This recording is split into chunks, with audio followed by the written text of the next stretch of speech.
Today we are really lucky to have Kun Dominic Folder joining our program today to discuss a very interesting book called King Bhumibol Adulyadej, a blind work, which is one of the bestsellers in local bookshops right now. If you go back to the biography, we don't get into huge details or arguments that people, a royalist perspective. Right. We try and avoid that. What we're trying to do is map out what happened historically.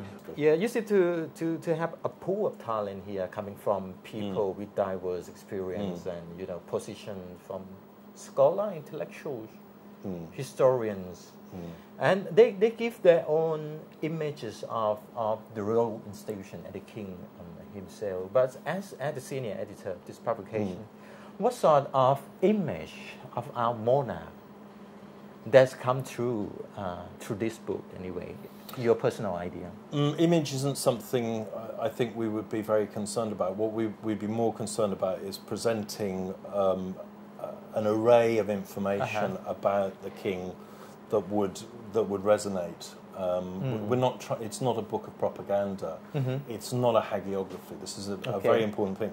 There was one rather interesting comment from a Thai academic who said it's a critical hagiography. Which is a very strange description, because that's an oxymoron. You can't have something that's critical and hagiographic.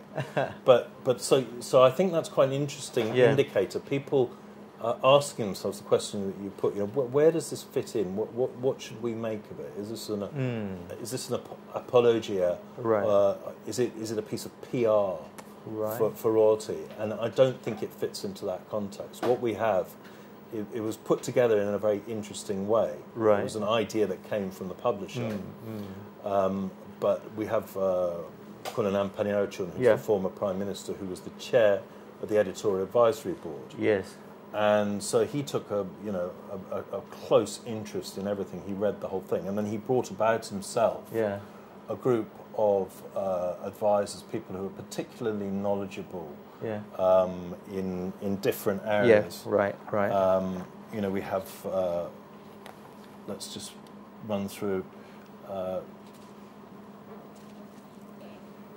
Pisut Vijanson, Dr. Pramod Meklat, Dr. Sonti Tajanan. These are people who have very specific expert knowledge of the development programs, what happened when, and they were able to come in and critique detail that we'd included in the book. But they weren't offering some philosophical treatise on it. They weren't interested in that. Then we have Tampuin Putri Viravedia, who has an incredible knowledge of regalia, ceremonies, well, incredible knowledge of the whole institution, of the Privy Council. So something like that is incredibly valuable. I mean, they have knowledge that's not normally accessible, that may not have been tapped, and they were prepared to come in and give information out and share it. And of course, the thing that must be understood is that all these people were working in their own capacities, personally. They're not representing any particular Chai Patna or the Bureau of the Royal Household or anything like that. They are there for their knowledge and their expertise, and that's what they brought to the book. Then on the other side, you have the balancing act, which was myself and another editor, Nicholas Grossman, who were the sort of sandwich filling, if you like, and we were putting together the material, and helping us was a team of contributors, who 3 of whom were academics, 4 of whom were journalists. And so they all brought their own individual talents to the table. And these people provided the drafts that we worked with. So the drafts would be produced according to briefs.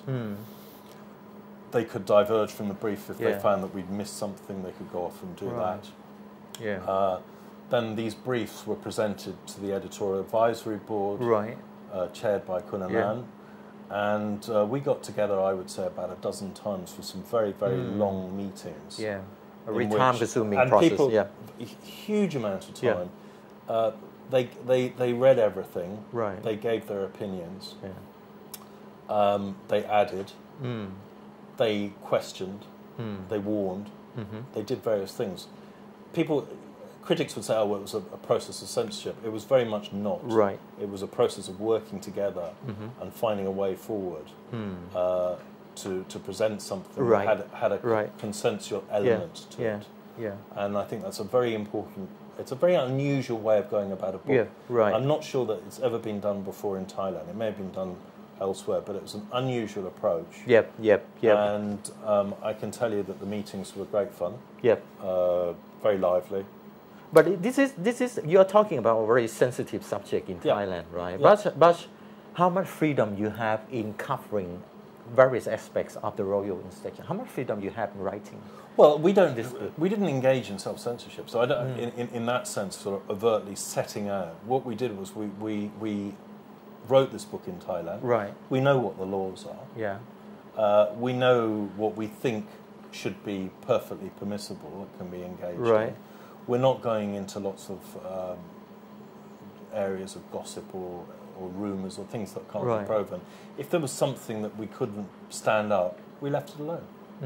We moved away from it. You know, why would you be discussing something that you don't know for certain? So we were quite careful about that. Yeah. We didn't quote explicitly any texts that are banned. We didn't set out to break the Thai law.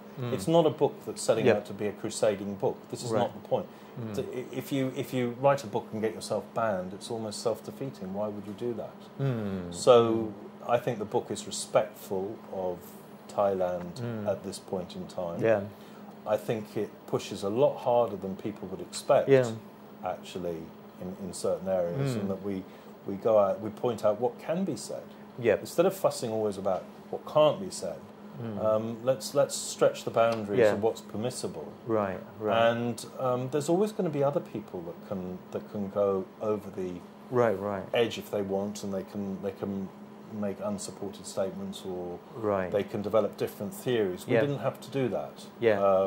I think we've done a fairly honest job of what's possible in Thailand. All right. But one interesting aspect of this book is that if you take a look at it, there are many articles, but no bylines. Why is that?